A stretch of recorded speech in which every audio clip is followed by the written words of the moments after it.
the Bronx Journal. We are honored to have the City Council's majority leader, Joel Rivera, who is part of one of the most politically influential families in the Bronx. Joel has also made history. He was elected when he was 22 years old, became one of the youngest persons elected to the City Council in the history of New York. Welcome to the program. It's a pleasure having you here. Thank you very much.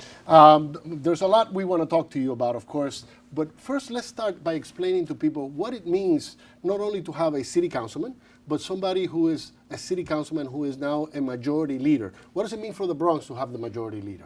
Well, the City Council is a very important political position to have within the City of New York, because we really get to have a real influential role in the $60 billion budget that gets allocated every single year in the City of New York. And at the same time, we really do take a hands-on approach when it comes to developing affordable housing within our community. So in the City Council, we play a very pivotal role in those functions. And as majority leader, I sit on the leadership team. I'm on the budget negotiating team. I'm on the finance and land use committees in City Hall and the chair of the health committee. With all these different functions, we really get to make sure that the Bronx is very well represented in City Hall, and the 15 council district gets all the resources it needs. So it's very beneficial. My point that what I was trying to get is that it's very beneficial to have a majority leader because, of course, you have more influence. It's a leadership position in City Council, so it definitely benefits the residents in the 15 council district and the Bronx. Over the past few years, we've been able to really do a lot of great things in City Hall with the affordable housing, with the economic development. We're making sure that we can make sure the Bronx is well represented in terms of the city's budget, and that's my job and my position down there, is making sure we could advocate on behalf of the Bronx. How many Latino elected officials now from the Bronx? The 20-something. Now we have 25 Black, Latino, and Asian members within the City Council. In the hall, and that represents roughly about half of the entire City Council. So we're making strides. Mm-hmm. Now, as a city councilman, in general, what are the responsibilities? You mentioned the $60 billion with a B budget that you guys allocate, but what are the other responsibilities in terms of what can you do for your district specifically as a city councilman? Well, we have a couple of functions. We have a constituent services office where we deal with a vast variety of issues, whether it's economic development. Housing is one of our biggest issues. A person, when they come in to my office, they want to ensure that the office is there working to rectify any situations they have with their housing. If they have peeling paint, if they have no hot water, we work with the city agencies like HPD to make sure we can get those situations rectified. Calling landlords and making sure the heat is not on. Exactly, making sure they have the boiler functioning properly, making sure that the tenants have a good, livable home to live in. Mm. So other than housing, for example, unemployment is a huge issue right now. Is there services that your office can provide, or at least what do you do in terms of reference to somewhere else where they can get an agency where they can get advice? Yeah, unemployment is very, is a big issue now, especially with this economy. And what we've, been doing is working with various city agencies to see if there's an opening, how can we make sure that job gets filled from someone from my community or from the Bronx, community. And we work with, helping people get job development skills, making sure they're computer literate and other resources they may need to have a good job.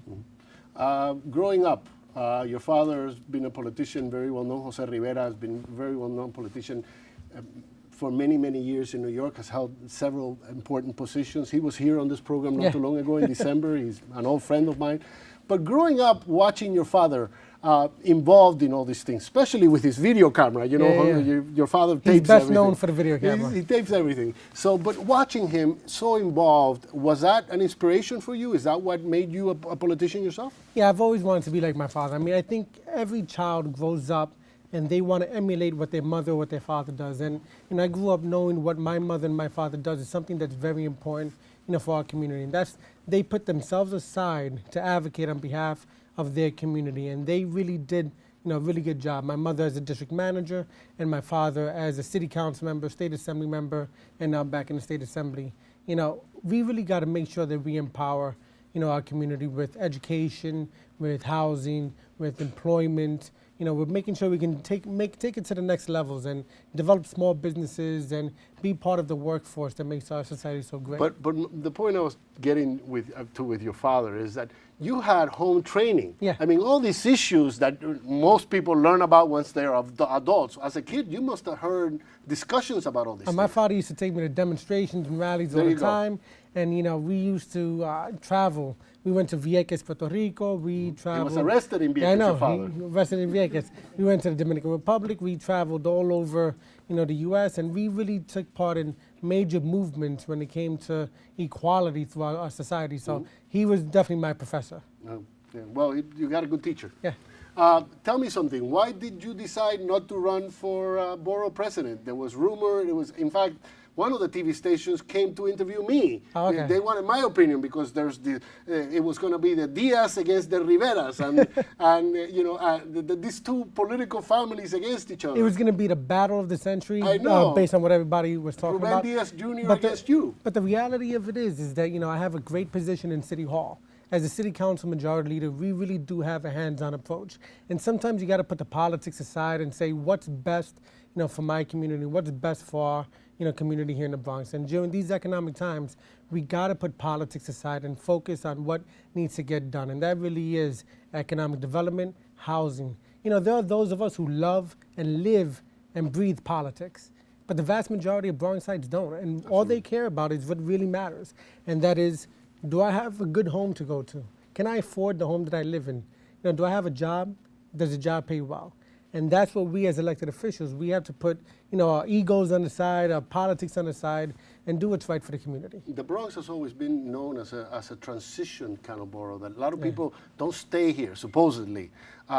What can be done to help people really plant roots here, not have this vision that I'm going to live in the Bronx until I do well enough to leave? Well, I think you have a lot of people staying in the Bronx now, and what we can do is make sure that we empower our Bronx institutions, like the Bronx Zoo, Bronx Botanical Gardens. We have the Yankee Stadium that's ever so controversial, but at the same time, it really is a tourist attraction. We need to make people now proud. we have two of them, right? Yeah, now we have two of them, and see how long we have two of them for. But we have to make the Bronx a place where people can be proud to call home. And the way we could do that is by investing in our parks, investing in our schools, investing in our streets, making sure there's not potholes everywhere. Something as simple as that will make someone's quality of life that much better or that much worse.